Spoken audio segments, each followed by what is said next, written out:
Welcome back. This pretty much second last part of the whole Student Leaders Conference is about design thinking into 2025, which is next year, in case you didn't know. But we're going to start off with Mark, and we're going to talk about accessibility at our events and at our activities. Take it away, Mark. All good. All right. Well, thanks very much for coming back after a very long and hard session on risk assessments, but all very important. And thanks for coming back after lunch too. Now, I thought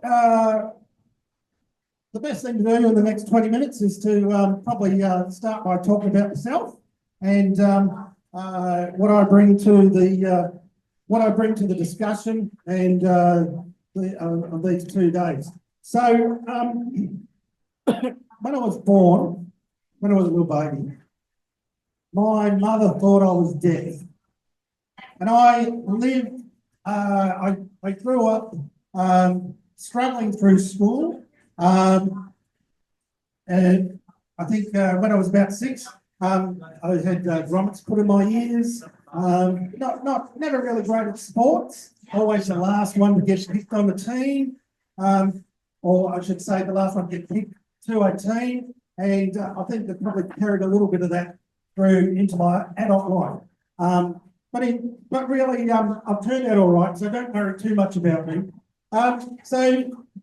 Years have passed, and finally worked out through clinicians and specialists that I've got type 2 AFSA syndrome. And what that means is it's partial hearing loss from birth, and the deterioration of eyesight from about my 30s.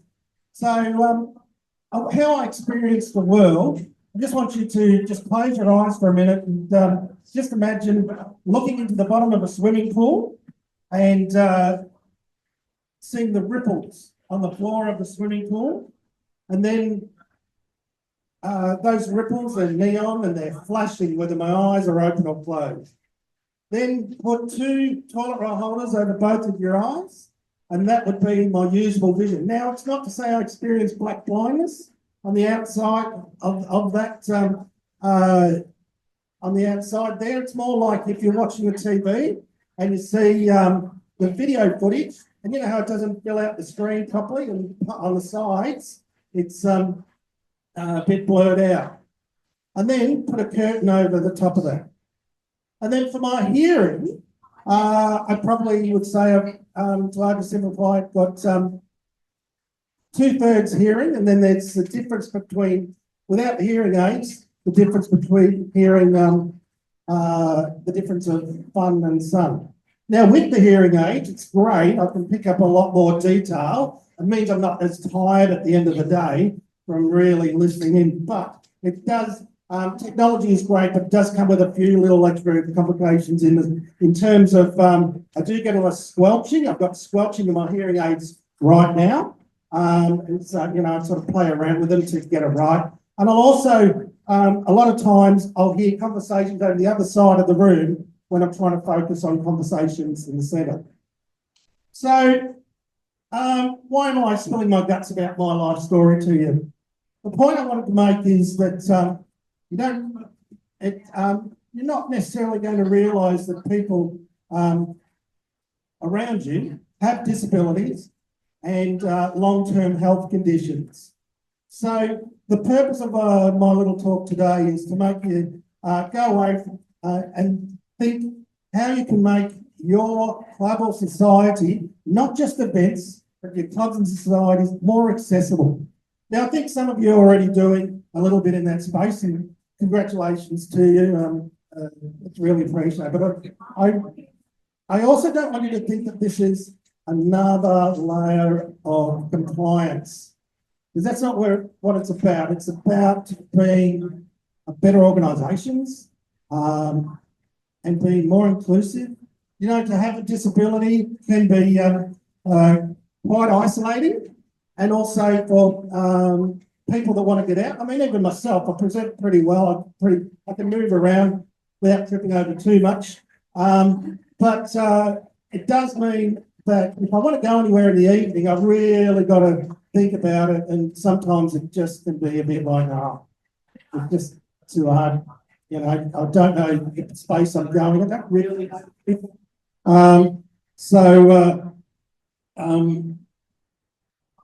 We want to give a bit of thought into how we can make events and the whole process leading up to events more inclusive and accessible.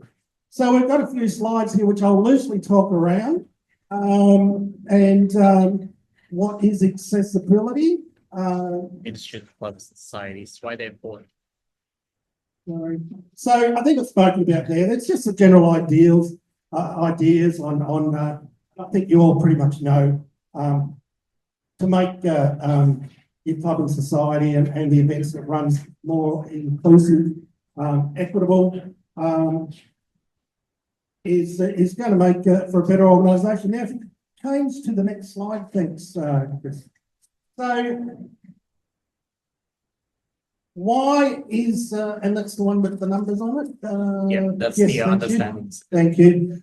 So to give you a sense of scale, like around about in the last census, 26 Tasmanians identified as having a disability, and a further 22 identified as having long-term health conditions. That can be as mild as wearing glasses, and it can be as profound as, would you believe it, and classified as a person with profound disability.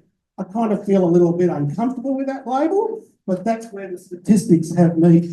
Okay, so there's a lot of statewide, but not everyone comes to UTAS, although there are, in the latest figures I saw, roughly 10% of students enrolled at UTAS identify as having a disability. What's interesting about that is that probably only about 5% of students will take up the support of a learning access plan. Now, that is increasing, and I expect that over the coming years, as universities, and particularly a university that's placed in regional Australia, such as UTAS, is required to draw on more students from low socioeconomic, from First Nations, from I forgot the other two now. One's disability, and the other one I've just forgotten. What I'm trying to say there is that I can't see those numbers of disability and long-term health conditions going down. There's going to be more people around us who will have those disabilities. Now, you're not going to know, and a large portion of those students enrolling will be non-divergent. So you really won't know. And yeah, what's happening? Oh, thank you very much. So thank you for that. So, and one of the things is probably thank you for that. Very timely to point out is if you're not aware, there's a initiative, a global initiative called the Sunflower Initiative, which we see people wearing sunflower lanyards or a card. That means that they have a hidden disability. And so what we're asking there is that just give people a bit of space and a bit of understanding when you're engaging with them. So thank you very much for providing that, whoever wants. If people want to see it, like what it is, I was going to say, if people want to see what it actually looks like, oftentimes a lot of neurodivergent folk awareness as well. Just so more people are aware that so we get 2 seconds. Let's just example. Brilliant, I really appreciate that. So many things. Yes. Yes, we do. We do. So please reach out to the Disability Students Collective, DISCO, and we can hook you up with some lanyards, some sunflower lanyards. All